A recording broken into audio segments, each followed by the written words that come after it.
Hey guys, tonight we step barefoot onto the warm, sun-baked streets of ancient Babylon.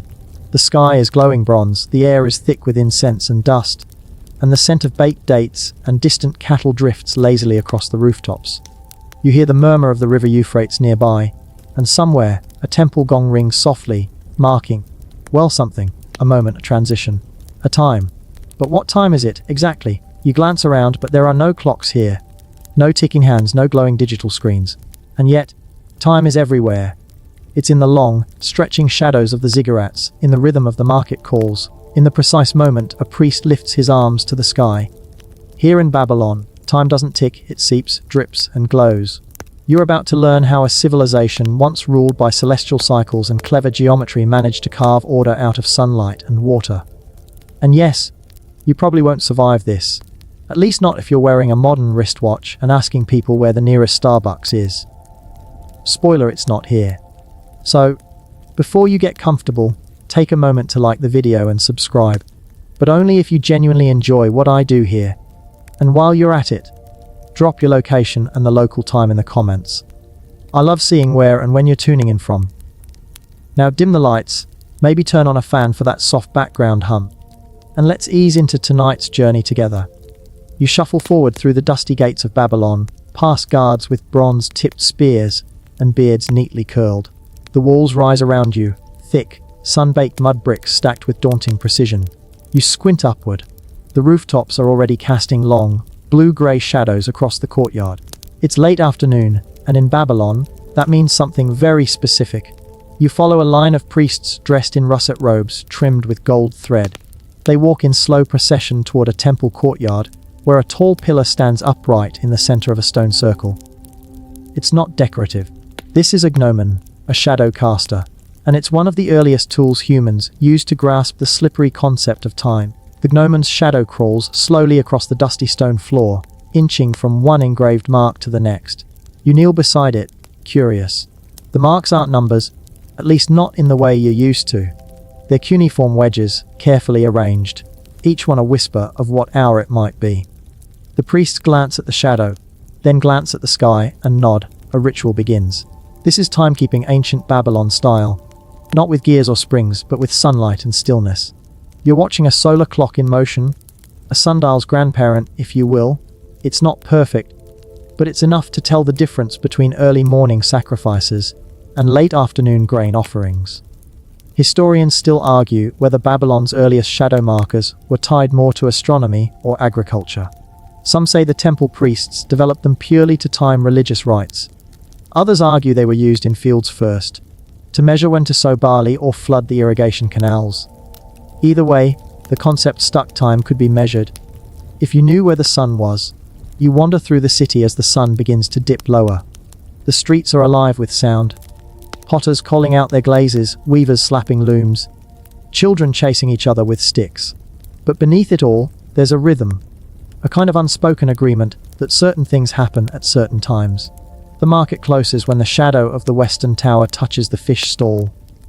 The baker begins his next batch when his doorway is half in light. The city breathes in time with the sun. You pass a man standing by a brick wall, watching his own shadow stretch. He nods to himself, picks up a bundle of scrolls, and walks off without a word. He didn't check a watch. He didn't need to. His shadow told him everything.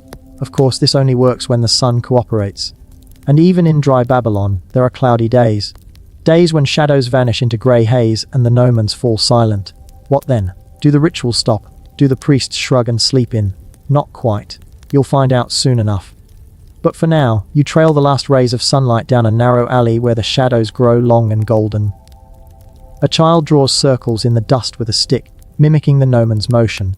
You give her a smile, and she grins back, missing a few teeth. Even the youngest here understand that time is part of the landscape. Visible, traceable, and just a little bit magical. And maybe, just maybe, that's the key. In Babylon, time isn't a number. It isn't a countdown or a deadline. It's a shadow on stone, a glint of sunlight on baked clay, a ripple in the Euphrates. And as the last light fades behind the temple spires, you realize something else night is coming. And with it, a whole new way to measure the hours. But that's a story for a little later. For now, close your eyes. Feel the warmth of the sun still lingering on your skin. In this city of bricks and shadows, time is always with you, quiet, ancient, and patiently crawling across the stones. The sun has dipped just a little lower now, and the shadows are growing bolder, longer, as if stretching themselves out for one final performance before night arrives. You follow a pair of priests through a side gate into a quieter courtyard, where a cluster of smooth stone slabs is arranged in careful circles. At the center of it all, another gnomon juts upright, taller than the last, its base surrounded by concentric rings carved into the pavement. This isn't just a decorative feature. It's a tool, a mathematical one. You step closer. The rings are not random. Each line marks a different solar position. A shifting dance of light and shadow that the Babylonians spent centuries learning to read. You're looking at the ancestor of the sundial. Not yet a sleek, numbered disc on a pedestal, but a humble, effective star to stick in the ground, and the careful observation of its shadow. The priests adjust their position, one of them kneeling to measure the shadow's tip against a particular groove in the stone. Then, with a soft murmur, he records the moment on a clay tablet, pressing the cuneiform stylus into its warm surface. It's not flashy, but it is precise. At least, as precise as a world lit only by the sun can allow. You crouch beside the gnomon and trace its shadow with your finger. You can feel the heat still radiating off the stone, as if time itself had soaked into it. There's something oddly calming about it, how slow and silent it all is. How civilized. No bells, no buzzers, no pop-up notifications. Just light, shadow, and a bit of baked clay. Now, you might be wondering, how did they figure all this out? How did ancient Babylonians, without calculators or wristwatches, understand the math of the sun? The answer lies in the temples and in the sky. You glance upward. The Babylonians were stargazers by nature. They adored the heavens, not just for beauty but for order. The sky was their calendar, their clock, and their divine notepad. If the stars and planets moved predictably, then surely the sun did too. And if the sun moved, then maybe, just maybe, you could predict its position, measure it, bend it to your needs. Historians still argue whether the earliest gnomons were designed by priests themselves or by astronomer scribes working in royal observatories. Some say the knowledge came from earlier Sumerian traditions, passed down like sacred recipes. Others believe Babylon's obsession with omens and celestial cycles pushed them to develop their own solar math. Either way, by the 2nd millennium BCE, they were already tracking the sun's path with spooky accuracy. One priest points toward the horizon, where the light is beginning to fade. He mutters something about the equinox, then gestures at the gnomon's shadow. You don't speak Akkadian, but you get the idea. This isn't just about hours. It's about seasons too. You pause to consider this. One stick, one shadow. And yet from that, they could tell not just the time of day but the time of year. That's not just clever, that's borderline magical. Except it isn't magic, it's observation. Repetition. Data collection in its most ancient form. And it worked. You step back and watch as the priests gather their tablets and tools, murmuring to each other in low, steady voices. It's not a rushed process. There's no frantic pacing or anxious glancing at clocks. If the shadow is slow, they are slower. Time here is something you read, not something you race. A soft breeze stirs the dust around your feet. Somewhere nearby, a bell rings, just once. A signal, maybe, or a reminder. The day is slipping away. But before it does, you follow the priests toward a raised platform at the temple's edge. Here another gnomon stands. This one shorter, thicker, with carved notches along its side. It casts a wide, blunt shadow across a stone slab marked with wedge-shaped time divisions. You notice something curious: the divisions are not equal. Some are wider, some narrower. Apparently, Babylonian hours weren't always the same length. They adjusted with the seasons, shorter in winter, longer in summer. Logical, if you think about it. After all, daylight changes, so why shouldn't the hours? One tablet nearby even lists how long each hour lasted during different months. Imagine trying to set a meeting with that system. Let's meet in the 5th hour, you'd say, but in June, that might mean something totally different than in December. Hope you brought your sundial, and yet, it worked. For them, time wasn't fixed, it was flexible, alive, shaped by the sun, not imposed upon it. You lean against a warm stone wall, letting your eyes drift closed for a moment. The hum of the city is fading now. Fewer voices, fewer footsteps, just the whisper of sandals on stone and the occasional flicker of torchlight. The day is ending, but the system is still ticking, silently, slowly, in the long shadows of the courtyard. One last priest lingers by the gnomon, waiting, watching as the final sliver of sunlight slips behind the edge of the temple. He makes a final note, then turns and disappears through a tall archway, his russet robe trailing behind like a slow flame. You remain standing there, alone now, surrounded by stone and silence. The shadow of the gnomon is gone, swallowed by dusk, but in its place something else stirs, a new kind of time, a darker kind, lit not by the sun, but by something more fluid. You hear the faintest trickle of water, and just like that, the next chapter of Babylonian timekeeping begins to flow. You follow the sound of trickling water through a narrow passage, the stone walls cooling as the last remnants of sunlight vanish behind you. The air is different here, damp and still, with the faint scent of clay and something metallic. You step down into a chamber lit by oil lamps set into recesses on the walls, their flames flickering gently, casting golden halos that seem to float in the gloom. In the center of this quiet space, a large clay vessel sits atop a pedestal. It's unremarkable at first glance, just a wide, rounded bowl with a small hole near the base. But then you notice another, smaller bowl beneath it, catching a thin, steady stream of water. Drip. Drip. You've just met the Babylonian water clock. Here in the hush of the temple's inner sanctum, time doesn't tick, it drips. Each droplet a heartbeat, each bowl a ledger, and the priests who tend them. Timekeepers, in the most literal sense. You sit beside the vessel and listen. The sound is hypnotic, slow, measured. It's the kind of rhythm that pulls you inward, like a lullaby made of water. You can almost forget where, or when, you are. The Babylonians called these devices clepsydras, though that's the Greek name we've inherited. Their own term was more poetic, something like, the measuring bowl that counts the flow. Doesn't quite roll off the tongue, but it gets the point across. This particular water clock is calibrated, meaning the hole at the bottom has been carefully sized to ensure a consistent drip rate. The bowl below it has interior markings, rings and dots that track how much water has accumulated. As the water rises, so does the time. It's not perfect. Changes in temperature, air pressure, and even humidity can alter the flow. But for a civilization that couldn't always rely on sunlight, thanks, cloudy skies, it was revolutionary. Historians still argue whether Babylon's water clocks were used more for practical scheduling or religious ritual. Some tablets describe their use during nighttime ceremonies, when shadow clocks were useless. Others suggest they were used to time speeches, prayers, even court presentations. Imagine pacing your argument by the rise of water, not the ticking of a second hand. Your Honor, I'll speak until the bowl is full. And it wasn't just one bowl. In some temples, multiple vessels were used in sequence. One would drain into the next, creating a cascading system of time. Some had floats, small bits of wood or cork that rose with the water, triggering bells or gongs at certain heights. That's right, ancient Babylon had alarm clocks. Just wetter. You glance up as one of the temple attendants enters the chamber. He's older, with a long beard braided into careful loops. He nods at you, then kneels beside the bowl, checking the water's level against a small stone tablet. He makes a mark with a stylus, then gently adjusts the vessel's position.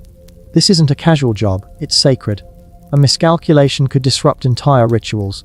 Or worse, throw off the priest's predictions about the stars. Because here's the thing, Babylonian timekeeping wasn't just about organizing daily life. It was about aligning human activity with cosmic rhythms. The sun, the moon, the planets, they all moved in patterns, and the Babylonians believed that understanding those patterns meant understanding the will of the gods. So, if you were off by even a few moments, you might miss a sign, a comet, an eclipse, a divine whisper. You shiver slightly, not from cold, but from the sheer weight of it all. This isn't just a clock. It's a bridge between the mortal and the divine. A bowl of dripping water that connects your little human heartbeat to the vast mechanics of the cosmos. The attendant stands and quietly exits, leaving you alone once more with the sound of time itself, soft, steady, and strangely soothing. You reach out and touch the clay. It's cool and damp, but smooth, worn by centuries of use. You imagine the hands that shaped it, the minds that calibrated it. How many people sat where you are now, listening to this same dripping rhythm, wondering what it all meant? Nearby, a tablet sits propped on a stone shelf. You lean over and scan the cuneiform marks, rows of tiny wedge-shaped impressions. It's a time chart, of sorts. A record of how long it takes the water to reach each ring during different seasons. Longer in the heat, shorter in the cold. The Babylonians had to adjust for everything, and they did, obsessively. They even developed different types of water clocks. Some that filled up, some that emptied. Some designed for daytime use, others only for night. A few were portable, small enough to carry, though probably not in your pocket unless your robe had extremely sturdy pockets. One fringe theory, though not all historians buy it, is that some Babylonian water clocks were designed with interchangeable parts. Modular timekeeping, if you will. Swap out one bowl for another depending on the ritual. It's basically the IK of ancient horology, minus the hex wrenches. You glance back at the dripping vessel. The water's almost reached the third ring. Time is passing, slowly, quietly, irrevocably. And yet there's no stress, no deadlines, just movement, just flow. It's a beautiful metaphor, really. That time, like water, can't be held, can't be stopped. You can only measure what's already passed. And maybe, in doing so, come to appreciate it more. Outside, the night has fully descended. You hear the soft calls of night birds, the occasional bark of a distant dog. The city has gone quiet, but deep within the temple time flows on. You lie back against the cool stone wall, eyes half closed, and let the sound of the water lull you. Drip, drip. This is how the Babylonians measured time when the sun was gone. And tomorrow, when it rises again, so too will the shadows. Morning comes slowly in Babylon. The first light creeps across the rooftops in soft streaks of gold and peach, brushing the tops of clay buildings and weaving itself around the ziggurat's edges. You blink awake on your stone bench near the water clock chamber, the drip now silent, its bowl emptied during the night. A priest passes you briskly, carrying a new vessel of water. Time, once again, must be restarted. But out in the city, time has already begun to move, in a more chaotic, human sense. You step out onto the street, and are immediately caught in the gentle tide of morning bustle. Vendors are unrolling their mats of dates and dried fish. Potters are slapping wet clay into spinning discs. Scribes stand in shaded corners, arms crossed, waiting for clients to dictate letters or contracts. And each one of them, knowingly or not, is orbiting around ancient Babylon's invisible clockwork. You follow the crowd toward the wide avenue that leads past the Ishtar Gate. The blue glazed bricks shimmer faintly in the rising sun, lions and dragons frozen in mid-prowl. But your eyes are on the shadows, long, elegant, and stretching westward like fingers. People are watching them too. A woman arranging her herb stall glances at the shadow of her woven basket. It's just touched the edge of a particular paving stone. Without a word, she pulls a bundle of mint from her satchel and begins placing it on display. Right on time. You pass a baker who squints at the shadow of his oven's chimney, nods, and tosses in a fresh handful of embers. His apprentice begins kneading dough. Across the street, a boy kicks a ball made of stuffed reeds, stopping only when his own towering shadow reaches the edge of his mother's doorway. Shadow watching isn't just for priests and astronomers. It's for everyone. This is how Babylon keeps order. Not with digital alarms or morning news programs, but with light, angled, shifting, and surprisingly reliable. In a city without mechanical clocks, the sun becomes a public timekeeper. Its shadow marks serve as silent bells, chiming without sound, and the city moves in rhythm with it. You duck into the covered colonnade of a merchant's courtyard. Here, the game gets even more interesting. Because when you're in partial shade, shadows get tricky, but the Babylonians adapted. Small stone markers are embedded into the floor, subtle, deliberate. At certain times of day, the merchant's pillar casts a shadow that touches one of these markers. That's when the workers break for bread, or open the storeroom, or close the gate. It's clever. It's practical. And it makes you wonder why you ever needed a phone to tell you when to eat. Historians still argue whether these public shadow systems were standardized across districts, or whether each household and business set its own cues. Some evidence suggests that temples published rough, shadow calendars for the community. Others believe people just watched and learned. Either way, the system worked, smoothly enough for a city of thousands to function without collapsing into anarchy. You turn a corner and come upon a school courtyard. Young boys and girls sit cross-legged in the dust, each with a tablet and stylus. A teacher, stern, bearded, and barefoot, draws a circle in the sand. At its center, he places a stick. The students lean forward as the shadow moves. Slowly, almost imperceptibly, one boy raises his hand. The teacher nods, and the boy marks the edge of the shadow with a pebble. Then another. Then another. A ring of tiny stones begins to form, a primitive sundial, born from observation. You smile. Time is being taught, not told. Learn through watching, not memorizing. These kids won't just know what time it is, they'll know why. You slip away again, wandering down an alley where laundry flaps gently on lines stretched between homes. A woman is sweeping her doorway. She pauses, looks at the wall, and smiles. Her own shadow has reached a notch in the mud brick frame. Her sign to go fetch water before the sun climbs too high. The city is full of these little rituals. Unspoken, unrecorded, but deeply embedded. Everyone has their own shadow signal. A moment that tells them to start, or stop, or shift. And yet, despite all this order, no one here seems in a hurry. That's what strikes you most. Time in Babylon isn't something to race. It's not a deadline. It's a rhythm, a guide, a presence that walks beside you. Not one that chases you down the street in a panic. There's a kind of peace in that. You pause at a corner where a musician plays a reed flute beside a fig tree. His shadow curls across the plaza like a lazy cat. He watches it, then changes his tune, slower now. The melody drapes over the square like silk. A few passers-by stop to listen, nodding along with the shift. They know what time it is, even if no one says it out loud. You sit on a low wall and close your eyes for a moment. You can feel the sun on your face, hear the shuffle of sandals, smell the clay dust warming in the light, and you realize you're part of it now. Part of this slow, sunlit rhythm. And just as you begin to doze, something changes. A breeze picks up, the light dims slightly, a cloud passes overhead, and the shadows vanish. For the first time today, the city hesitates, just for a moment. Because when the sun disappears, the shadows go with it. And when there are no shadows, there is no time. But don't worry, the Babylonians planned for that too. The moment the shadows vanish, the city takes a breath. It's not panic, not even alarm, just a pause. You watch as people squint up at the sky, gauging the thickness of the cloud cover. Shopkeepers shuffle their goods beneath awnings. A few children stop mid-game, not because they're told to, but because the cues they rely on have been erased. No shadows means no signals. It's like someone erased the hands from the city's invisible clock. But Babylon doesn't stop, it adapts. You follow a woman in a teal linen shawl as she turns down a side street and slips into a small stone building with no windows. Inside, it's dim, but not dark. Oil lamps flicker from high ledges. The air is cooler here, and you hear it again, that gentle, rhythmic sound. Drip, drip, drip. Welcome back to the water clocks. This is what the Babylonians used when the sun refused to play along. When clouds covered the sky or darkness swallowed the day, the priests turned to water. Predictable, steady, and always flowing. You approach one of the vessels. It's taller than the others you've seen, its surface incised with delicate cuneiform and tiny images of stars and moons. The hole at the bottom is barely wider than a grain of rice, but the stream it produces is constant. The receiving bowl is half full already, the water shimmering faintly in the lamplight. A nearby priest watches it calmly, stylus in hand. He's not flustered by the loss of sunlight, he simply adjusts.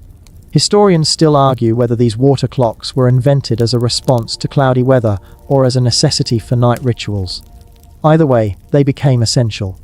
The Babylonians knew better than to rely on a single method of timekeeping.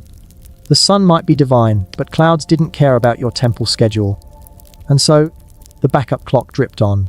You notice something else here. In the corner of the room, a second vessel, smaller, more ornate, is being prepared. A young apprentice carefully fills it from a clay pitcher, then positions it beside a tablet marked with star symbols. This isn't just timekeeping, it's celestial synchronization. Because in Babylon, time was never just time.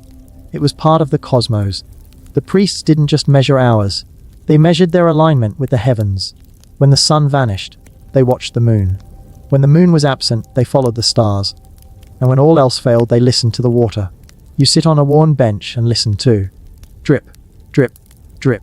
It's oddly soothing, like a lullaby from the past. In a world without clocks, this was the sound of accountability, of structure, of knowing when to speak, when to pray, when to stop. You glance at the tablet again.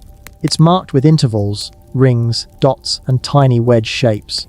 Each one corresponds to a segment of time. When the water touches a certain point, a task must begin, or end, or shift.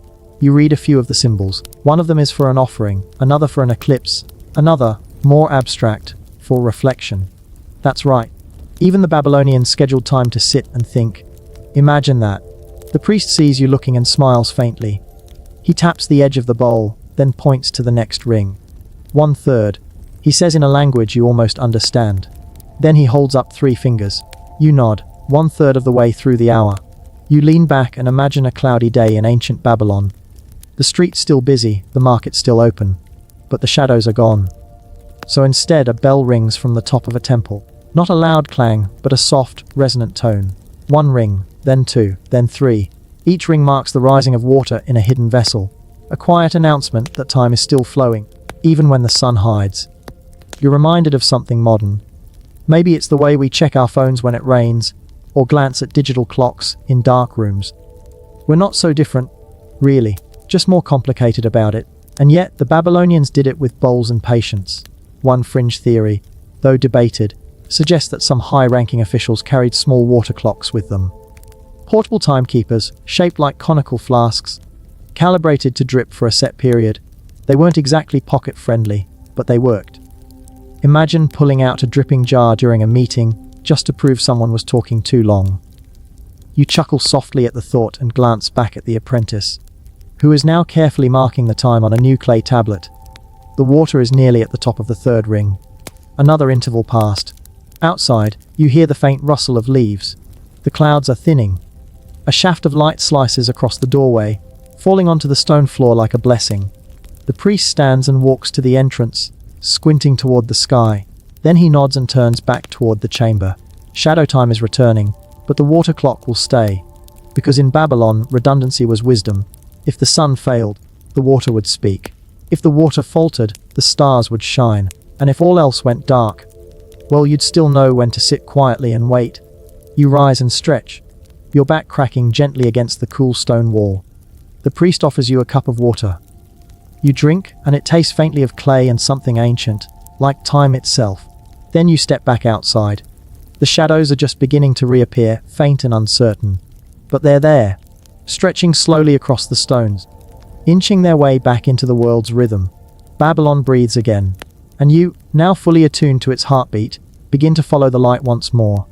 The shadows have returned, and with them, the city begins to realign. You notice it immediately, vendors adjusting their stalls, children shifting their games to follow new angles of light. And even the birds seem to respond, flitting between perches with a renewed sense of rhythm. Time, once again, is visible. But in the quiet corners of the temple, where the air is thick with incense and old dust, the water still drips. You step back into that chamber, the one you left behind just moments ago, and find a different water clock setup waiting. This one is larger, broader, and shallower. It resembles a basin more than a bowl, and instead of a single hole, it has a series of tiny punctures arranged in a pattern that's both beautiful and baffling. This, you realize, is a water clock designed not just to drip, but to leak. You crouch beside it, watching the water seep out in precise streams through the holes in the base. The vessel is placed above a second bowl, where the water collects. But this time, the markings aren't inside the bowl, they're outside, etched into the surface of the collecting basin, forming a spiral of numbers and symbols. You're looking at a different approach to the same problem. How to measure time with something that never stops moving. In this version, the amount of water that leaves the top basin over time reveals the passage of hours. The flow rate is calibrated by the size and number of holes. Simple, elegant, wet. A scribe nearby is monitoring the process, glancing between the collecting bowl and a clay tablet propped on a stand. He seems more relaxed than the shadow watchers. Maybe it's the steadiness of the system. No sudden shifts, no clouds to interfere. Just gravity and patience. Historians still argue whether this version of the clepsydra was used more for civil purposes, timing speeches, market transactions, or court hearings, while the filling type was reserved for sacred rituals and astronomy. Either way, both were essential. One clock for the heavens, one for the streets. You lean closer and notice a curious detail: the holes in the top basin aren't uniform. Some are larger, some smaller. This means the flow rate isn't constant. It speeds up or slows down depending on the time of day. A primitive attempt, perhaps, to account for the unequal hours of the Babylonian day. Now that's clever. You imagine a priest tinkering with hole sizes, hunched over a basin like an ancient barista trying to get the perfect pour over. No, the third hour's coming out too fast. We need a smaller aperture. A fringe theory even suggests that some water clocks had rotating lids or stoppers, primitive valves that could be adjusted depending on temperature or season. Some scholars scoff. Others believe we underestimate just how inventive the Babylonians really were. After all, this was a civilization that tracked Venus with the same care you track your sleep cycle. Speaking of which, you're starting to feel that familiar tug behind your eyes. The kind that says, maybe just 5 more minutes, and who could blame you? The air is cool, the drip is steady, and the room hums with the kind of silence that only ancient spaces can manage. But you press on. Because in this chamber, there's something else worth seeing. A priest enters with a small child, barefoot, wide-eyed, and holding a tiny clay bowl. They kneel beside one of the lesser-used clocks, and the child, with great care, places his bowl beneath a spout. The water begins to flow. The priest says something soft and low, his hand resting lightly on the boy's shoulder. You watch them in silence, unsure of the ritual's purpose. It doesn't seem formal. No incense, no chanting. Just a quiet moment between teacher and student, watching time pass in droplets. And isn't that what all of this is in the end? A way to teach. To show the next generation how to see the invisible. How to feel the weight of a moment. How to trust that, even when things seem still, time is always flowing. You step back and take one last look around the room. The basins, the tablets, the flickering lamps. It's a quiet orchestra of patience and precision. And you realize something else, these aren't just clocks. They're maps, not of space, but of duration, of experience, of when to rise and when to rest, of when to plant and when to pray. In a world without alarms, reminders, or calendars pinned to walls, this was how you lived in step with everything else, with the sky, with the seasons, with each other. You exit the chamber slowly, blinking as the sunlight greets you once more. The shadows are shorter now, more focused. Midday approaches, and all around you, the city moves in harmony. You pass a public square where judges sit beneath a canopy, a water clock beside them gurgling softly. One man speaks, the other listens, and a third watches the water level rise. When it reaches the mark, he holds up a hand. Time's up. You continue on, passing a teacher lecturing in a shaded portico. He holds a vessel of water in one hand and a reed stylus in the other. The vessel drips slowly onto a marked slab. When the drop hits the final ring, the lesson ends. No bell, no shouting, just water. And in a nearby garden, a poet reclines beside a fountain, reciting verses timed to the flow of a small stream. His audience lounges nearby, eyes half closed, nodding to the rhythm of words and water. You sit on a bench beneath a fig tree, letting the sun settle on your skin. Somewhere behind you, another bowl empties. Another hour passes, and still the city hums. You're sitting beneath the fig tree, soaking in the warmth of the midday sun, when your eyes wander back to the poet's little fountain. The stream curls through carved stone channels and disappears into a basin that looks suspiciously familiar. Another water clock, cleverly disguised in leisure wear. It's not just priests and scribes using these things. Timekeeping, it turns out, has trickled into every cranny of Babylonian life. You rise and follow a narrow path between buildings, where the air grows cooler, the walls closer. Here, away from the open plazas and temple grandeur, you find a quieter corner of the city, where a small group of artisans is hard at work. Potters shaping jars, weavers knotting reeds, and in the center of it all, a curious setup. A wide clay jar sits on a raised platform. There's a wooden cover with a tiny hole in the middle, and beneath it, a smaller bowl is catching a trickle of water. A young man crouches beside it, watching intently. Every time the water touches a new line carved into the inside of the lower bowl, he calls out a word. The weaver nods and adjusts her loom. The potter changes the direction of his wheel. You've stumbled onto something special, a production clock. This isn't for rituals or speeches. It's for getting things done. Somewhere along the line, someone realized that if you could measure time, you could manage it. And if you could manage it, you could divide labor, coordinate tasks, and maybe even get home before sunset for once. You crouch beside the young man. His bowl has 5 rings carved into it, each one a cue for a different action. It's like a Babylonian to-do list, except it's wet, and it involves a lot of glancing into puddles. Historians still argue whether such artisan clocks were common or just clever one-offs. Some clay tablets suggest standardization, work until the 3rd ring, rest until the 5th. Others imply it was more intuitive, craftspeople simply borrowing temple tech for everyday use. Either way, you're watching a civilization learn to pace itself, and it's kind of beautiful. You move on, weaving through the alleyways until you reach a sun-drenched courtyard, where a group of children is playing beside a shallow pool. They've set up their own version of a water clock, a small shell with a hole in it, floating in the surface of an urn. As the shell fills, it sinks, and the child whose shell sinks first has to run and fetch the next round of figs. They squeal with delight as one sinks. You smile. Time as a game. Not a burden, not a ticking reminder of deadlines, but a playful presence, a companion. From the other side of the courtyard, you hear a soft chime, metal against stone. A woman is pouring water from a jug into a tall vessel with notched sides. She watches carefully, then rings a small bell as the water reaches a certain mark. A man nearby lifts a wooden shutter, allowing sunlight to pour into the room behind him. Maybe it's a kitchen. Maybe a shrine. Either way, the cue is clear, it's time. And what is time if not a cue? A suggestion. A rhythm. You think back to your own life. How many alarms reminders pop-ups? How often you've rushed to meet a clock that never slows down? But here, in this city of slow drips and creeping shadows, time waits for no one. And yet it never seems to leave anyone behind. You pass a group of older men seated in a shaded corner, playing a board game with carved stones. One of them gestures to a small water jar beside him. When it spills, their turn ends. No arguments, no sand timers flipped with flair, just water. Honest, impartial, soothing. Nearby, a woman is braiding her daughter's hair with flowers. She hums softly, glancing at a line of shadows cast along the garden wall. When the shadow reaches a bloom, she ties the final knot. A hairstyle timed to sunlight. You sit beneath another fig tree. They seem to be everywhere in Babylon, shade-giving, fruit-bearing, and apparently the favoured companion of anyone with a clock to watch. A tablet rests nearby, and you pick it up. The writing is neat, deliberate.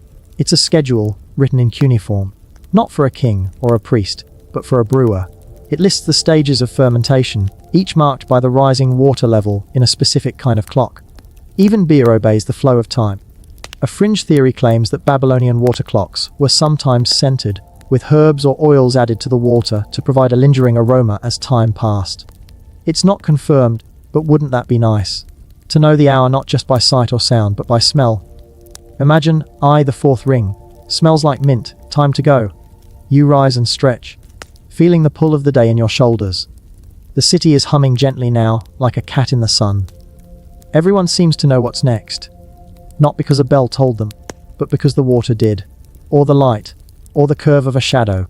You walk past a small temple annex, where a priest is preparing the evening's oil lamps. He's not checking a sundial. He's watching the length of his own shadow. When it reaches the base of a nearby statue, he nods. Almost time. He disappears inside. And as you follow the winding path back toward the heart of the city, you begin to realize something: the Babylonians didn't just invent clever clocks. They invented a culture of timing. A way of moving through life with grace, flow, and a little less panic. And maybe, just maybe, that's something worth rediscovering. You're just beginning to understand the flow of Babylon when you notice something else. Something quieter, more reverent. Not everyone in the city is allowed to keep time. Not in the official sense, anyway. You've returned to the temple district, its great ziggurat towering like a staircase to the heavens. The bustle fades as you step into the shadow of the sacred walls. Here, the air is thicker, the light more filtered, as if even the sun has to whisper. A pair of priests in indigo robes pass by with solemn expressions. One carries a clay tablet, the other a bowl of water. They vanish into a narrow doorway marked with intricate carvings, lions, stars, and something that looks suspiciously like a clock bowl. You follow, quietly, slipping through the entry. Inside, a hushed chamber waits. It smells of old incense and warm stone. At the center is a water clock, but this one is grand.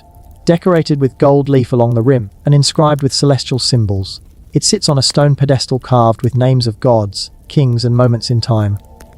This isn't just a tool, it's a relic, a sacred one. A high priest approaches the vessel and bows not to you, but to the clock itself. Then he begins the ritual. Water is poured slowly, reverently into the bowl. As it rises, a junior priest chants in a low, rhythmic tone. The sound seems to match the drip, as if time itself is being sung into place. This is no ordinary hour marker. This is sacred time, measured not for convenience, but for the gods. Rituals begin when the water says so. Incantations are timed to the rise of the liquid. Even the act of watching it is a form of worship. You feel the weight of it. Historians believe only a select few were allowed to tend these sacred clocks. Timekeeping here wasn't just a skill, it was a divine responsibility. Being late wasn't just inconvenient, it was sacrilegious. You notice something else. The bowl has no markings on the inside, no rings, no dots. Just smooth, polished clay. The priest isn't reading it like a schedule, he's feeling it, watching the surface rise, listening to the rhythm of the drops. There's trust here. Intuition. A kind of spiritual timing that doesn't rely on measurement, but on presence. It's like jazz, but with water. You glance around the chamber. There are no windows, no shadows, just this clock. The temple doesn't rely on the sun, it makes its own time. A fringe theory, whispered among some scholars, claims that these sacred clocks were believed to be extensions of divine will, that the gods themselves governed the flow of water, and if the flow changed, slowed, quickened, stopped, it was a message. Of course, modern historians roll their eyes at this. But in a world where stars dictated destinies and rivers had personalities, why not? You watch as the priest finishes his chant. He dips a reed into the water and uses it to draw a small symbol on a clay tablet. Fluid, elegant, almost like a signature. Then he nods, and the junior priest rings a small bell. Outside, another priest will hear that bell, and he'll begin an offering, or a reading, or a procession, all because the water said it was time. You leave the chamber quietly, the soft echo of the bell still ringing in your ears. Outside, the temple courtyard is bathed in mellow afternoon light. A few acolytes sweep the stones, their own shadows curling gently behind them. You pause to watch one of them. He stops mid-sweep, glances at the shadow of a pillar, nods, and turns toward the inner sanctum. Even here, in the most sacred of places, shadow and water still divide the day. You walk along the edge of the courtyard, where a long bench faces a reflecting pool. A priest sits there, eyes closed, a tablet on his lap. He's not writing, just waiting. You sit beside him, and for a while neither of you speaks. The pool ripples softly, a bird chirps. The wind stirs the trees, and somewhere, nearby but unseen, a single drip echoes in a stone chamber. You realize something strange. You haven't seen a single clock face. No dials, no arrows, no ticking. And yet, you always know what time it is. Because in Babylon, time isn't told, it's felt. It's the warmth of the stone beneath you, the curve of a shadow on a wall, the sound of water rising in a bowl. It's the bell that rings when the priest finishes his chant, the moment a flower's shadow touches the edge of a step. It's sacred, and mundane, and everywhere. As you stand, the priest beside you opens his eyes and smiles. It is the sixth ring, he says softly. Then he closes the tablet on his lap and walks away. You don't follow. You just stand there, watching the pool shimmer in the wind, and think maybe sacred time isn't so different from regular time. Maybe the only real difference is how much you bother to notice it. The priest's words. It is the sixth ring. Linger in your ears as you leave the temple courtyard. The sun hangs steady in the sky now, casting crisp shadows and warming the stone under your feet. You find yourself walking with more awareness than before, noticing the way your own shadow shortens with each step, ticking off the moments like a living sundial. But as you follow a wide avenue lined with hanging gardens and carved lion fountains, another rhythm begins to pull at your attention, one that doesn't come from shadows or dripping bowls. Above you, the moon is faintly visible in the blue sky, ghostly and pale. And as you gaze upward, you remember the Babylonians didn't just care about hours and days. They mapped time on a cosmic scale. You turn toward a raised platform near the edge of the city, a ziggurat's little cousin, squat and square, with a flat roof used for watching the sky. You climb the steps, slowly, as the wind catches your robe, and the scent of river reeds drifts in from the west. At the top, you find a pair of astronomer priests hunched over a table covered in star charts and clay tablets. One of them glances up, nods, and gestures for you to join them. You step closer and see what they're working on: a lunar calendar, carved meticulously into clay, with symbols for phases, risings, and rare events like eclipses and blood moons. They're not just tracking days. They're syncing their time to the movements of the cosmos. And they've been doing it for centuries. You learn that the Babylonians used a lunisolar calendar, a clever fusion of the moon's cycles and the solar year. It wasn't perfect, but it worked. They divided the year into 12 lunar months, but added an extra month every few years to keep the seasons from drifting too far. Essentially, they invented the leap year before it was cool. Historians still argue whether these calendar corrections were made by royal decree or priestly observation. Some tablets suggest a bureaucratic process, others imply divine inspiration. Either way, the system endured. And here's where it gets interesting to align their calendar. They needed timekeeping tools that worked beyond a day. Shadow clocks, great for mornings. Water clocks, perfect for a quiet night. But sensing the heavens, that took something more. That's where the hybrid clocks came in. One priest shows you a strange bowl, half sundial, half clepsydra. In the center, a short gnomon casts a shadow across the inside of the bowl, which is also slowly filling with water. As the shadow moves and the water rises, the intersection marks specific celestial events, eclipses, solstice, equinox. It's not just a clock, it's a calendar you can pour. You stare at it, impressed. It's an analog masterpiece, the kind of thing you expect to see behind glass in a museum, not sitting casually beside a priest with ink on his nose. You ask, well, gesture, if it works. The priest points to the waterline, then to the shadow, then to a symbol carved into the bowl's rim, a crescent moon. Tonight, it will rise just after sunset. The bowl says so. You glance at the sky again. That pale sliver of moon, just waiting for darkness to claim it. And the bowl knew before you did. You sit down beside the astronomers, folding your legs beneath you, and listen as they explain, haltingly, patiently, how their timekeeping systems align with the stars. How certain rituals must wait for the new moon. How planting and harvest are guided not just by soil and weather, but by Saturn's position. You're not just watching clocks anymore. You're watching the universe's to-do list, a fringe theory, found in a crumbling scroll and not without controversy, suggests that Babylonian priests had developed a kind of rotating star map, using gears and shifting plates to predict celestial patterns. Some say it's fantasy. Others whisper that it's the ancient cousin of the Antikythera mechanism. Did Babylon have its own planet computer? We may never know. But as the priest draws a perfect spiral in the dust with his stylus, you start to think. Maybe. The sun begins to lower, and the priests stand. One of them rings a small bell, not loud but clear. A moment later, you hear a similar bell echo from the temple far below. The time has been marked, not by shadow, not by water, but by the stars. You descend the stairs slowly, feeling as though you've just stepped out of a planetarium made of dust and devotion. The street welcomes you back with warm air and golden light. You pass a group of children clustered around a tablet, trying to draw their own moon phases with sticks in the dirt. One of them looks up and says something about the seventh bowl. You don't know what it means, but it sounds like a bedtime story wrapped in science. You keep walking. Now, every shadow seems richer, every bowl of water deeper. Every time someone glances at the sky, you understand they're not just admiring the view, they're checking the clock, a celestial one. And you're starting to feel in sync.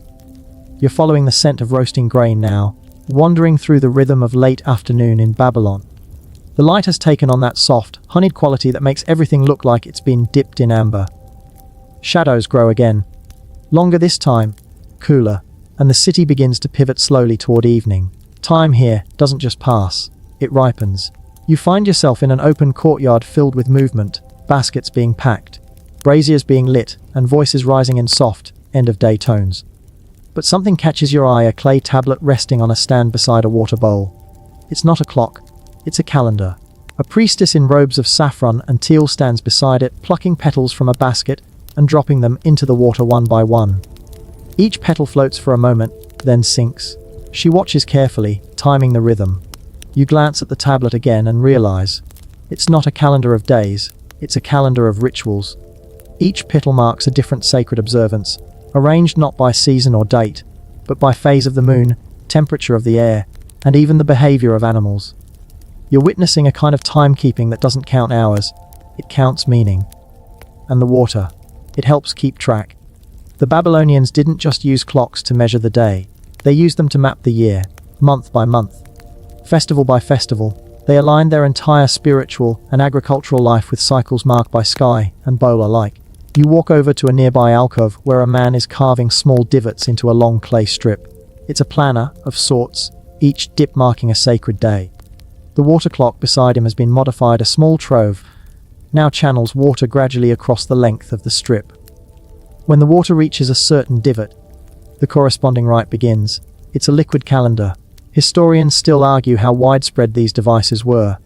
Some say they were limited to temples and elite households.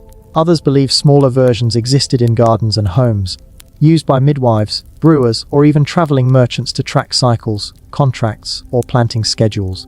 One fringe idea, more romantic than proven, suggests that lovers used water clocks to time secret meetings under moonlight. When the bowl emptied, it was time to slip away. Timekeeping, it seems, has always had a flair for drama. You take a seat beside a large stone basin, where another priest is consulting a series of tablets.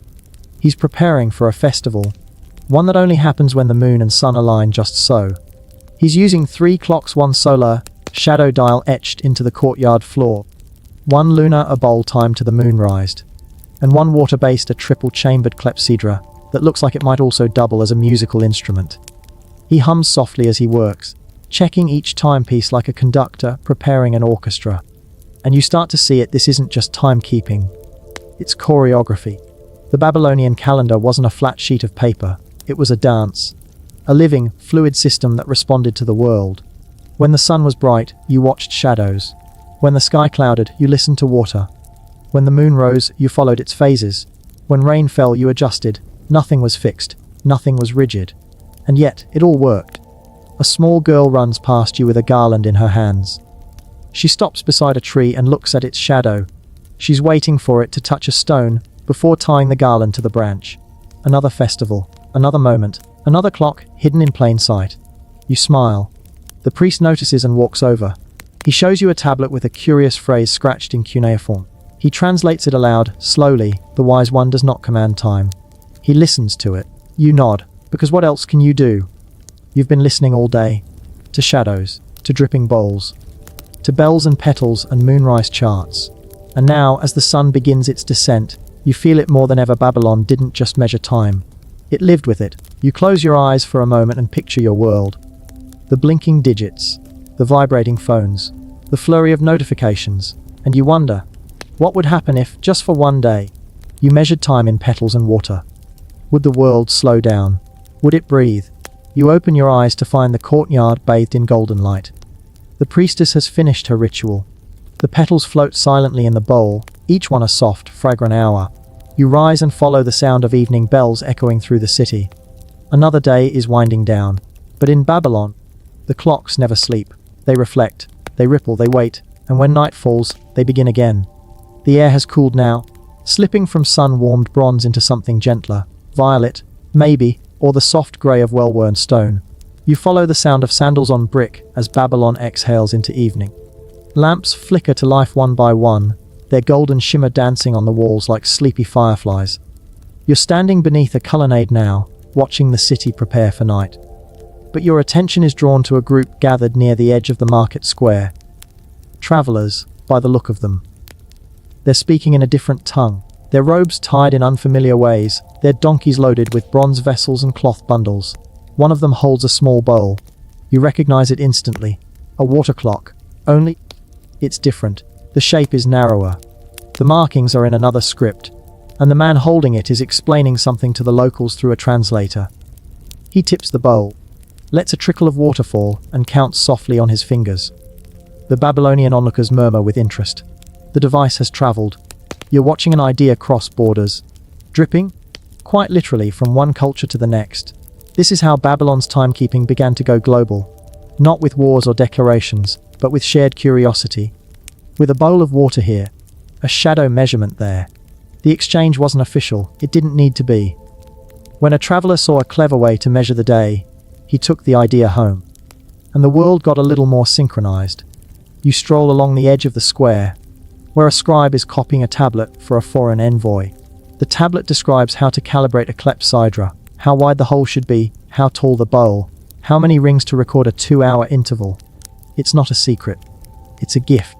Historians still argue who borrowed what from whom. Did the Egyptians inspire Babylon's water clocks, or the other way around? Did the Greeks take detailed notes, or just show up centuries later and act like they invented math? The truth, as always, is murky. But we do know this. Babylonian timekeeping influenced everyone who came after. The Persians carried it east. The Greeks adapted it for their own city-states. The Romans turned it into public fountains that told time. Even China, far to the east, developed water clocks with striking similarities. And yet, it always comes back to the bowl, the drip, the shadow, the shape of time marked not by noise, but by silence. You pass a group of scholars gathered around a map of stars etched into a stone slab. One of them is drawing lines with a bronze stylus, tracing the movement of Venus, perhaps. Another reads from a scroll written in a mix of Akkadian and Old Persian. It's a hybrid document, part Babylonian, part foreign. A collaboration. They're not arguing, they're comparing. You sit on a nearby step and listen. One mentions a Greek traveler who was stunned by Babylon's ability to predict eclipses. Another describes how a Persian engineer tried to build a water clock with moving parts. Gears, levers, even a singing bird. It didn't work. But the ambition was there. One fringe theory, possibly more poetic than plausible, suggests that Babylonian engineers once tried to build a 24-hour clepsydra using a series of cascading bowls and a hidden float that rang a bell at sunrise. Was it real? Who knows? But if anyone could have done it, it was probably someone in a robe with ink-stained fingers and a head full of moon charts. You glance up at the stars beginning to blink awake. Orion hangs low, half shrouded in haze. The moon is rising, and with it, a new kind of clock begins its quiet work. Because in the dark, Babylon didn't stop measuring time. It just changed tools. You walk toward a small shrine at the city's edge, where a traveler is being welcomed by a local priest. They speak in low tones, sharing wine and bread, and between them, resting on a piece of folded cloth, is a water clock, clearly Babylonian in design, but worn by travel, marked with foreign scratches and patches of bronze. It's been somewhere. And it's come home. You sit beside them for a moment, and the priest offers you a sip of something sweet and herbal. You take it gratefully, and the traveler leans toward the clock. He tips it just slightly and says something in a language you don't understand. But the priest nods, the water flows, and time, as always, moves forward. You close your eyes, just for a moment, and in the darkness behind your lids, you see it 1,000 bowls in 1,000 cities. Some full, some empty, some cracked, some glowing with lamplight, all of them counting time in their own quiet ways. And at the center of it all, Babylon, a city of stars, of shadows, of trickling water and sacred rhythms. A place where time was not just measured, but shared. You rise from the shrine, the scent of incense still clinging to your robes, and step back into Babylon's twilight streets. The air has shifted again, cooler now, with a faint breeze that carries the sounds of flutes and hushed conversation. Lamps flicker in doorways. A dog barks once, lazily. The city is winding down. But not all of it. You're drawn toward a crowd gathering near one of the smaller ziggurats. Not a temple this time, but a place of civic ceremony, where officials give speeches, settle disputes, and, on occasion, declare things in the most theatrical way possible. Tonight, a king's messenger stands atop a platform, dressed in deep indigo and wearing a polished bronze circlet. He's not speaking yet. He's waiting. Not for the crowd to settle, but for the time. Beside him is a tall, ornate water clock, more decorative than functional, but still precise. The crowd watches the vessel as the water creeps toward a golden ring near the top. When it touches the mark, the messenger lifts his staff and begins. Time in Babylon isn't just sacred or scientific. It's political. You watch as the speaker's words echo through the square. Time to the slow rise of water. There's no rush. No one's checking their sundial nervously. Instead, they measure the speech by the level in the bowl. When it reaches the final ring, the speech ends. No exceptions. You smirk a little. Imagine if modern politicians had to abide by water clocks. But this isn't just ceremonial. It's strategic. Babylonian rulers understood that controlling time meant controlling perception. If you could decide when something started, when a ritual began, when a law was read, when a feast was served, you shaped the rhythm of society. You became the heartbeat. In fact, some clay tablets suggest that kings occasionally altered the official time, not dramatically, just enough to delay a ceremony or extend a feast, a kind of temporal sleight of hand. After all, if the water clock is sacred and you control the water, well, you get the idea. Historians still argue whether these manipulations were symbolic or practical. Was it about asserting divine authority? Or just making sure the royal speeches didn't get cut off before dessert? Either way, Babylon's elite knew the power of the clock. You move through the square as the crowd disperses. The water clock is wheeled away by two attendants, its base sloshing gently, like a tired camel. You follow it, curious, until it disappears behind a stone wall. Nearby, another official is seated beneath a canopy, mediating a dispute between two merchants. A small water clock sits on the table between them. Each man speaks only while the water flows through the spout. When it stops, they switch. It's civil discourse, Babylonian edition. and it's surprisingly effective. You sit on a low bench, watching the proceedings unfold. The merchants speak with passion, but never interrupt. When the water is not on their side, they wait. It forces patience. It forces listening. You wonder how many arguments in your own life might have gone better if you'd had a bowl of water acting as referee. Probably more than a few. A fringe theory, mentioned in a half-burned scroll from a distant archive, suggests that some Babylonian rulers used elaborate clepsydras to stage military tactics. That they timed troop movements to the rise and fall of water, coordinating attacks or retreats with eerie precision. It's hard to prove, but in a city where even poetry is timed with dripping bowls, it doesn't sound entirely implausible. You rise again, following a torch-lit path that winds past the city's administrative quarters. You catch glimpses of clerks copying texts, of messengers waiting beside sealed scrolls, of guards tapping their staffs in rhythm with some unseen metronome. And then you see it. A courtyard with a circular pool at its center. Around it, 12 carved pedestals, each with a different symbol: sun, moon, star, lion, fish, barley, and more. Time markers, appointments. You realize this is more than a clock, it's a scheduler. Officials come here to place tokens on the pedestals, indicating when meetings will be held, when goods will arrive, when envoys will be received. When the water reaches a certain level in the pool, the pedestal's appointment becomes active. It's not a calendar in the way you know it. It's a living planner. And because it uses water, it's always moving, always flowing forward. You sit nearby and watch as a woman in a teal sash places a token on the barley pedestal. She bows slightly, then walks away. Somewhere, a grain shipment has just been officially timed. You close your eyes, just for a moment, and imagine the entire empire pulsing to this rhythm. From the slow drip in a rural grain granary to the grand clepsydra beside the king's throne. All of it flowing, measured, managed. Time here isn't just a concept, it's infrastructure. And you're starting to understand that in Babylon, time wasn't just something you lived in, it was something you belonged to. The stars are out now, scattered across the velvet sky like grains of barley spilled from a priest's bowl. The city of Babylon has grown quieter, softer, but not still.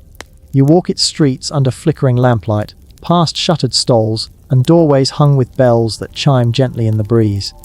And then you hear something else. A different kind of bell, not loud, not showy. Just a small, tonal chime that seems to echo from deep within the temple district. You follow it, down a narrow corridor, past a sleeping dog, up 3 shallow steps, and into a low, stone-walled chamber lit by 2 gently sputtering oil lamps. Inside it's cooler, dim. There are no priests performing grand rituals here. Just 2 men seated cross-legged on woven mats, with a modest water clock between them. The bowl is simple, ungilded, unmarked, but still steady. Drip, drip, drip. One of the men reaches out and rings a small bronze bell once, then leans back against the wall. You've arrived at Babylon's night watch. These are the temple timekeepers, keepers of hours that don't come with sunlight. While the rest of the city sleeps, they remain awake, listening to the water, marking the hours with quiet bells and careful notes on clay tablets. Not for the public, not for ceremony, just to keep the world turning. You sit quietly in the corner, unnoticed or at least unbothered, as the watchkeepers tend to their duties. One makes a mark on a tablet. The other adjusts the wick in a lamp, then glances at the water clock. When the level reaches the second ring, he rings the bell again. Twice this time. The sound is barely audible outside these walls. But somewhere in another part of the temple complex, a priest hears the chime and begins a recitation. Somewhere else, another bell answers. A chain reaction of whispers and water, stretching across the city like an invisible net of time. The temple doesn't sleep. It hums. You glance at the water clock again. This one's design is slightly different. Instead of markings inside the bowl, a floating reed rises with the water. A tiny bundle of thread is tied to its top, and every time it touches a horizontal stick laid across the rim, it triggers the bell gently. No hands, no gears. Just water, gravity, and ingenuity. Historians still debate whether these auto-chiming clocks were common or experimental. Some argue they were used exclusively during the night watch to minimize human error. Others believe they were more symbolic, demonstrations of divine order manifesting through physics. Either way, they're kind of brilliant. You lean back and listen. The air is filled with small, deliberate sounds: the ring of the bell, the drip of water, the scratch of stylus on clay. It's like ASMR, but Mesopotamian, and it's strangely comforting. A fringe theory, found in a Babylonian dream interpretation tablet, suggests that certain night watch shifts were assigned based on lunar phases. That priests working under a waxing moon were thought to bring better fortune to the temple's timing. It's not confirmed, of course, but it does make you wonder what phase the moon is in tonight. You glance out the small window carved into the upper wall. The moon is high and round. Full. Apparently, you're in good hands. One of the watchkeepers yawns and stretches, then begins to hum a soft tune. The other nods in rhythm with the dripping water. You realize they're not just counting time, they're living inside it, guarding it, letting it breathe. And yes, even in this ancient city, people get sleepy on the night shift. You watch as the bell rings again, 3 times now, and the older of the 2 men rises slowly, picks up a torch, and disappears into a hallway, likely heading to a different part of the temple to pass on the time. This moment, this silent relay, is how the temple keeps its pulse through the dark hours. No clocks ticking on walls, no glowing screens, just water, fire, and footsteps. And perhaps that's why it works so well. You sit with the remaining watchkeeper for a while longer. He doesn't speak, but he doesn't seem to mind your presence. He checks the water level once more, then leans his head back, half dozing, still listening, still guarding. Eventually, you rise and step back into the cool night air. The city is asleep around you, but you know, somewhere in chambers just like the one you left, the bells are still ringing, the water still dripping, time still moving, slow, gentle, relentless. You wander past a row of sleeping goats, tiptoe around a snoring guard, and pause beneath an open window where someone is singing to themselves in the dark. Maybe a lullaby, maybe a prayer, maybe both. Above you, the stars wheel slowly through the sky, and below, in bowls of clay and flickering lamp-lit corners, Babylon's timekeepers wait. The city is quiet now, truly quiet. The kind of deep silence that only arrives after midnight, when even the night insects begin to slow their songs. You walk through the sleeping streets of Babylon, past shuttered doorways and darkened courtyards. The air is cool, and the bricks beneath your feet still hold a whisper of the day's warmth. You follow the moonlight toward the edge of the city, where the ancient walls rise like sleeping giants. Here, in the older districts, the buildings are worn and weathered. Plants grow wild in the cracks. The scent of damp earth fills the air, and then, past a crumbling archway, you find it. A ruin, or what's left of something once grand. It doesn't look like much now, just a cluster of broken stones, a toppled column, weeds curling up through the floor. But as you step closer, you see the faint outline of a bowl carved into the center of the courtyard. A water clock, long dry. You kneel beside it and run your fingers along the rim. The grooves are still there, faint, worn but real. Time once flowed here, water once rose, bells may have rung, but now it's silent. You've stumbled onto one of Babylon's forgotten clocks. Not every timekeeper survived. As the city changed, grew, fell, rebuilt, some clocks were abandoned. Maybe the temple it belonged to was destroyed. Maybe the priest who tended it died without a student. Maybe people just stopped listening. Historians argue about why so few clepsydras have been found intact. Some say they were made of materials too fragile to endure. Others believe they were buried deliberately, hidden away when newer methods took over. A few optimists think there are still dozens, maybe hundreds, waiting to be uncovered beneath the mud brick layers of time. But this one is right here, whispering nothing at all. You sit beside it for a while, imagining what it once sounded like. The drip, the chime, the hush of a priest's breath as he counted the rings. You wonder who last used it, whether it was for a festival, or a funeral, or something no one remembers anymore. A fringe theory, found in a fragment of a tablet now housed in a European museum, claims that some of these clocks were deliberately silenced during times of political unrest. That to stop time was to send a message, a kind of ancient protest. If the clock doesn't drip, the system doesn't tick. You look at the dry bowl again and think, maybe that's true. Or maybe time just got lost here. You rise and walk slowly through the rest of the site. Most of the structure is gone, but you can see the traces. Grooves that once held channels, sockets that may have cradled bells. Pieces of a mechanism too old to function, too sacred to forget. It's strange, isn't it? How something so essential, so central to daily life, can disappear, not with a bang but with a slow fade. One missed repair, one forgotten ritual. One generation that didn't bother to teach the next. You've seen how the clocks once ruled the city, how water and shadow shaped everything from prayers to politics. And now you're seeing the other side of that story. What happens when the clocks stop? You continue your walk, the moon casting long shadows ahead of you. As you reach the edge of the district, you find a small alcove in a wall, barely noticeable. Inside, tucked behind a broken urn, is a tiny bowl, cracked empty, but familiar. Another clock. You lift it gently. It's light, fragile, but you can still see the markings inside. 3 rings. Faint traces of once gilded lines. You imagine someone hiding it here, protecting it, or perhaps simply forgetting it. You place it back exactly where you found it. Because some things are meant to stay hidden, to rest. You make your way back toward the heart of the city, passing sleeping goats and empty carts. A torch flares in the distance, probably a watchman making his rounds. Somewhere, a bell rings once, faint as a memory. Time still flows in Babylon, but not everywhere, not always. Some clocks are silent now, and yet their stories remain. You've seen the shadows crawl across the temple stones. You've watched water rise and fall in sacred bowls. You've counted petals, followed stars, and listened to the hum of a city that mastered the art of waiting.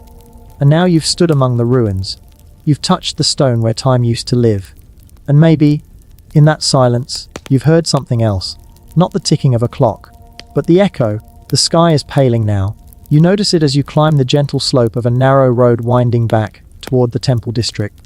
The stars fading one by one, the moon low and golden. The air shifting from cool silence to something just a little more awake.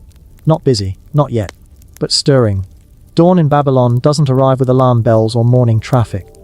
It comes like a whisper, like a very old friend slipping into the room without needing to knock. You pause at the top of the road and look out over the rooftops. The city stretches before you, quiet and soft, dusted with the earliest light. Somewhere, a rooster calls. Somewhere else, a temple bell rings once, clear, deliberate. It's the first time of day. You make your way to a familiar courtyard. One you passed before, but now it feels different. The same priests are there, but the energy has shifted. One of them is kneeling beside a freshly filled clepsydra, eyes closed, hands resting on his thighs. The water inside is perfectly still. You wait. Then, one drop. The clock begins.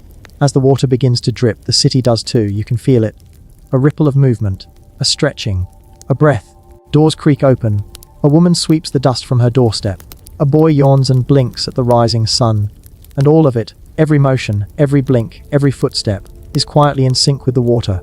This is Babylon's gift. It didn't just invent timekeeping. It invented the rhythm of a day. You watch as the priest makes a mark on a clay tablet. His stylus moves with the confidence of someone who has done this every morning for the last 20 years. Maybe more.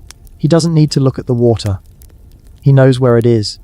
You think of the clocks you've seen, grand ones in temples, humble ones in workshops, secret ones in courtyards, broken ones under the stars, and you realize that every one of them, broken or whole, was part of something bigger, not just a way to measure minutes, a way to live.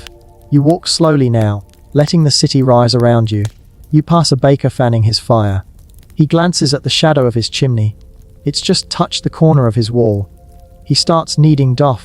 You pass a girl setting down a bowl of water on a windowsill. A flower floats inside. She's not watching the flower, she's watching the waterline. A man adjusts his sandals. A scribe unwraps a scroll. A potter opens his shutters and sets out his bowls. Each one of them, in their own quiet way, is answering the same question. What time is it? And in Babylon, the answer is never a number. It's a moment, a shadow, a ripple, a ring. You pass back through the temple gates, where the high priest is already at work. He's lighting incense, glancing at the sunlight inching across the floor. Another shadow clock, this one built into the very stones. He nods, satisfied. The ritual can begin. You don't stay to watch. You've seen enough rituals for now.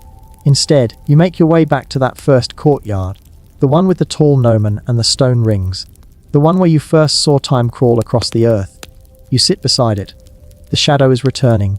It's thin now, just a whisper of grey on stone, but it's there. Reaching, stretching, marking the beginning of another day. And as you sit, you begin to understand what the Babylonians knew all along. Time doesn't need to shout. It doesn't need to flash or ring or buzz. It only needs to move, one shadow at a time. One drop, one breath. You sit there for a while longer, listening to the city wake up. The birds, the bells, the quiet murmur of a priest's chant rising with the sun. You place your palm against the warm stone and feel the heartbeat of a civilization that measured time not to control it, but to befriend it. You close your eyes, and the city keeps ticking. Wind down final 300 words, the light softens now. The day begins, but gently. Not with noise, not with urgency, but with the same rhythm you've come to know. A shadow gliding across stone, a drop of water rising in a bowl, the hush of footsteps as Babylon stretches awake. You feel yourself slowing too. The edges of your thoughts begin to blur, like water slipping over smooth clay.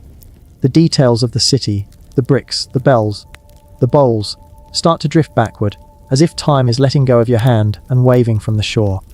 And that's okay, because you've walked the streets. You've seen how hours bloom like flowers when you stop to notice them.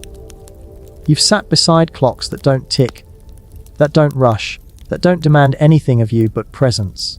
You've listened to the past tell its story, not with urgency, but with patience. Now, let it fade. Let the drip of water become your breath.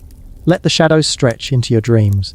Let the city of Babylon dim slowly behind your eyes as you drift. You are safe, you are still, and time will keep watch, just as it always has.